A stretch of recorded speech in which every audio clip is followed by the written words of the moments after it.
একটি ছেলের ভবিষ্যৎ ও জীবন তিল তিল করে ধ্বংস করে দেওয়ার পিছনে একটি জিনিস কাজ করে। মনে রাখবেন, একটি ছেলে আস্তে আস্তে বড় হয়, সে শিক্ষা অর্জন করে, সে তার লাইফটাকে সুন্দর করে সেটেল করে, সারা জীবন সে ভালো থাকবে, শান্তিতে থাকবে, তার হাজারো স্বপ্ন নিয়ে সামনের দিকে এগিয়ে যায়। সে চায় যে বড় হবে, আরও 10 জনের মতো সামনে দাঁড়িয়ে যাবে, মানুষের মধ্যে প্রায়োরিটি পাবে, মানুষের মধ্যে একটি সম্মান পাবে, তার নাম খ্যাতি হবে। কিন্তু তার জীবনের ছোট্ট একটা ভুল মানুষের পিছনে পড়ে তার জীবনটা এইভাবে নষ্ট হয়ে যাবে। হাজার হাজার ছেলেদের জীবন নষ্ট হয়ে যাওয়ার পিছনে একটি মাত্র কারণ রয়েছে, সেটা হচ্ছে ছলনাময়ী একটা মেয়ে। ছলনাময়ী একটা মেয়ের পিছনে পড়ে, নষ্ট একটা মেয়ের পিছনে পড়ে, একটা খারাপ মেয়ের পিছনে পড়ে তার জীবনটা ধ্বংস হয়ে যাচ্ছে। যুব সমাজ একটা মেয়েকে নষ্ট করেছে, তিল তিল করে সমস্ত ইমোশন নিয়ে খেলা করেছে, তার সমস্ত আশাগুলি চুরমার করে দিয়েছে।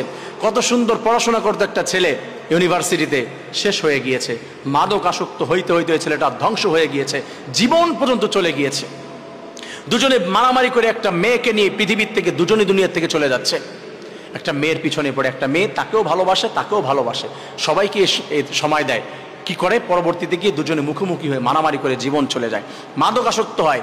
এই পৃথিবীর মধ্যে যদি অ্যানালাইসিস করে বলা হয় যে 50%-এরও বেশি ছেলেরা মাদক আসক্ত হয়েছে, কেন? একটা কারণ হচ্ছে পিছনে একটা মেয়ে তাকে ঠকিয়েছে।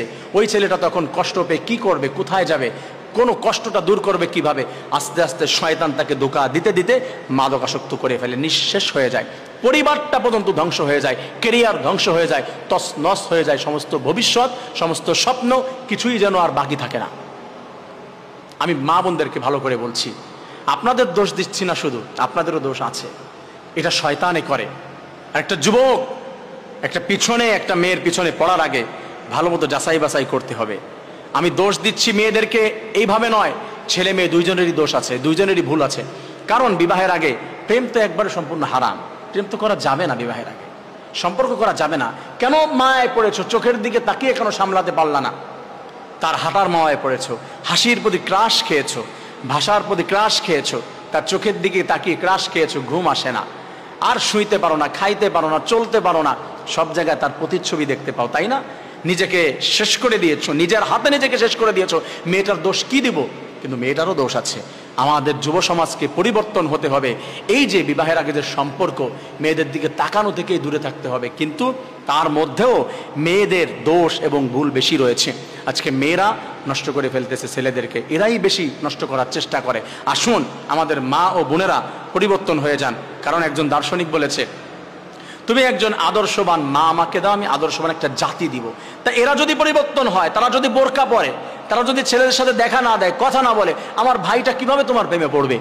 আমার ভাইটা কিভাবে তোমার মায়ায় পড়বে, তোমার ভয়েসের মায়ায় পড়বে, তোমার চেহারার মায়ায় পড়বে? সে তো দেখে নাই। তো তুমি বোরকা পরো, নিজেকে তুমি ঢেকে রাখো। যুবকদের দোষ দিও না, খালি দোষ তাদের আছে।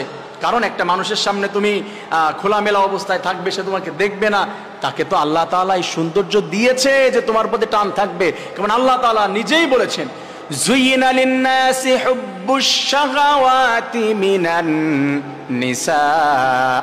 আল্লাহ বলেছে, আমি পুরুষদের মধ্যে সুসজ্জিত করে দিয়েছি এই আকর্ষণ, যে মেয়েদেরকে দেখবে, আকৃষ্ট হবে, মেয়েদের দিকে তাকিয়ে তার ভালো লাগবে।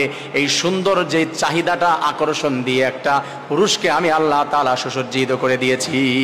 একটা মেয়ের দিকে একটা পুরুষ তাকাবে, এটা আল্লাহর পক্ষ থেকে এসেছে, সৌন্দর্য এটা। কিন্তু তোমার নিজেকে কন্ট্রোল করতে হবে, তোমার নিজেকে পর্দায় রাখতে হবে, সেভে রাখতে হবে, তাহলে সে দেখবে না। স্ত্রীর প্রতি তাকিয়ে তার ভালো লাগা সৃষ্টি হবে। প্রিয় মা ও বোনেরা, ভাই ও বন্ধুরা, ভালো করে খেয়াল রাখবেন যে ইসলামের উপরে যদি আমরা থাকি তাহলে এই সমস্যাগুলি হবে না। কিন্তু আমাদের যুব সমাজ নষ্ট হওয়ার পিছনে মেয়েরাই হচ্ছে সব থেকে বড় কারণ। আল্লাহ তাআলা আমাদের মেয়ে জাতি এবং পুরুষ জাতি যারা আছে সবাইকে ঈমান দান করুন, হিদায়াত দান করুন, সুন্দরভাবে পৃথিবীটা যেন আমরা এগিয়ে নিয়ে যেতে পারি। আল্লাহ তৌফিক দান করুন, আমিন।